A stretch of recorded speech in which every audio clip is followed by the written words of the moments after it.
Hola, el día de hoy vamos a hablar acerca del tema número uno, que sería por qué la apariencia de los seres vivos tiene que ver con dónde vienen, y de los subtemas uno, 2, 3 y 4. Entonces vamos a iniciar con el subtema número uno, identificar el campo de estudio de la biología. Bueno, la biología es una ciencia que estudia a los seres vivos, sus características, sus comportamientos y las adaptaciones que puede llegar a desarrollar. Entonces, ¿qué características tiene un ser vivo que lo hace un ser vivo? Bueno, ellos tienen organización, que es que tienen una estructura organizada, quiere decir que vienen de una célula, que se diferencia para poder crear en el cuerpo tejidos, órganos y sistemas. También tienen la capacidad de crecer y de aumentar su tamaño. Por ejemplo, los bebés crecen y aumentan el tamaño de sus huesos y de sus órganos. También tienen la capacidad de reproducirse y de tener una descendencia fértil. Y también tienen la capacidad de irritabilidad, que quiere decir que ellos responden a estímulos del medio ambiente. Por ejemplo, cuando hay mucha luz, nos tapamos los ojos con las manos o cerramos los ojos para poder controlar la cantidad de luz que entra en nuestros ojos. Otras características son el metabolismo, que es que nuestro cuerpo ocupa alimentación que se convierte en energía.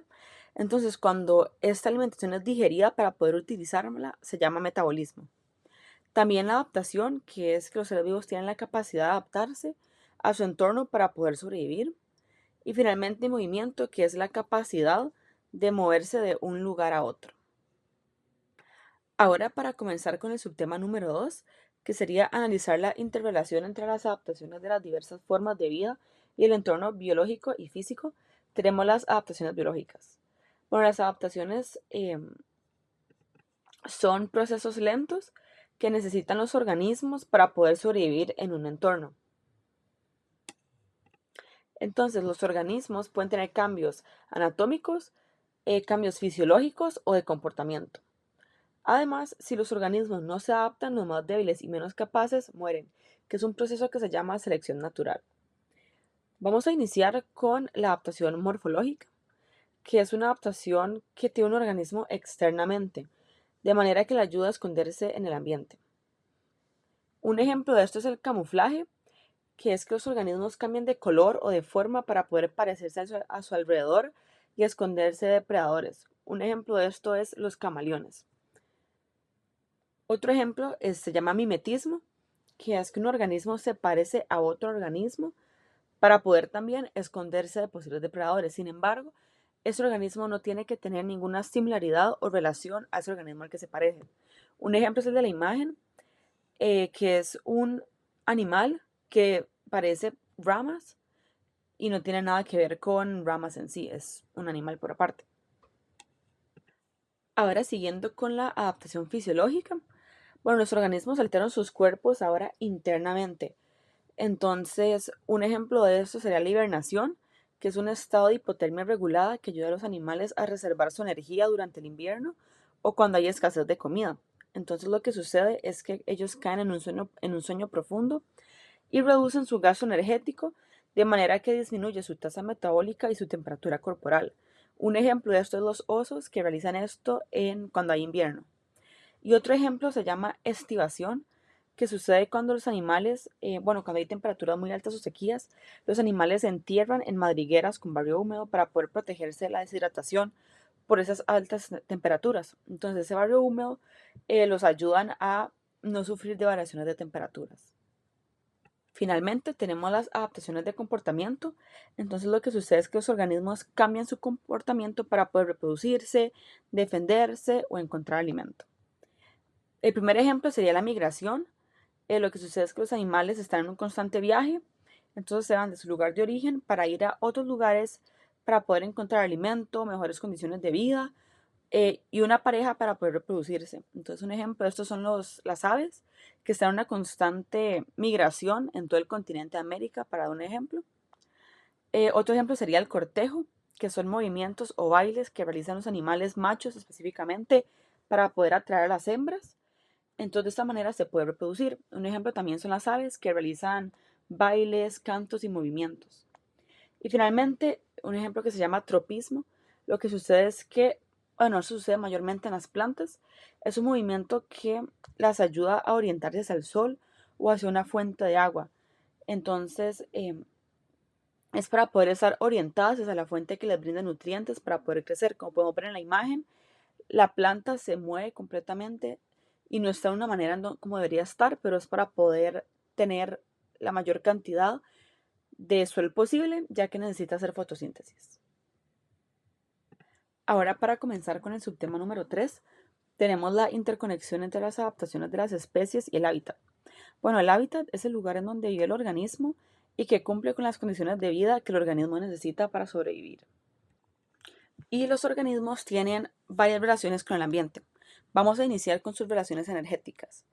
Bueno, existen 3 divisiones para los organismos. Vamos a iniciar con los autótrofos, que son organismos que pueden producir su propio alimento, por ejemplo las plantas, que utilizan fotosíntesis. Entonces, sus relaciones, la luz solar, el agua, los nutrientes. También tenemos los heterótrofos, que son organismos que necesitan ingerir comida ya sintetizada, ya que ellos no lo pueden producir. Un ejemplo, estos son los animales o los humanos. Y finalmente los descomponedores, que son organismos que se alimentan de materia orgánica en descomposición. Y un ejemplo de estos son las bacterias o los hongos, como podemos ver en la imagen. Otra relación con el clima sería, con el ambiente, perdón, sería su relación con el clima. Entonces existen factores del clima como la luz, la temperatura, la lluvia o el viento que son necesarios para desarrollar correctamente a las especies. Un ejemplo de esto es que las plantas necesitan luz para la fotosíntesis. Las lluvias también determinan la cantidad de agua disponible para los organismos. El viento también puede disminuir o elevar la temperatura de una zona.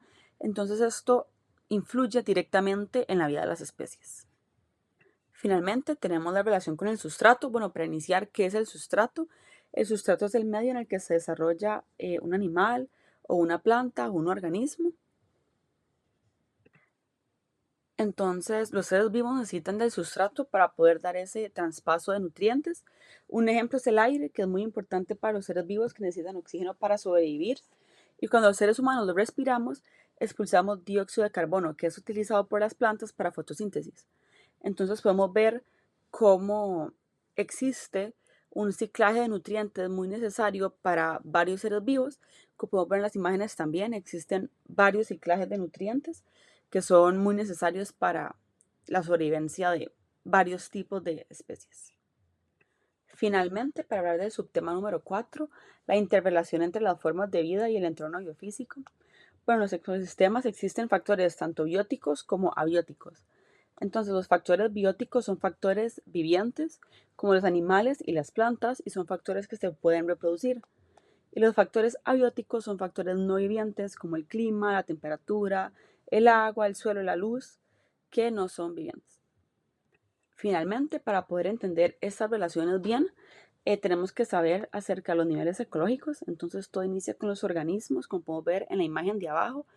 Ayuda mucho a ejemplificar esto. Después va la población, que son un grupo de organismos de una misma especie que viven en un mismo lugar. Después está la comunidad, que son diferentes poblaciones, pero que viven en un mismo lugar. Después tenemos un ecosistema, que son factores bióticos y abióticos que influyen y conviven con una comunidad. Y finalmente tenemos la biosfera, que es el planeta Tierra. Y el planeta Tierra puede tener varios tipos diferentes de ecosistemas.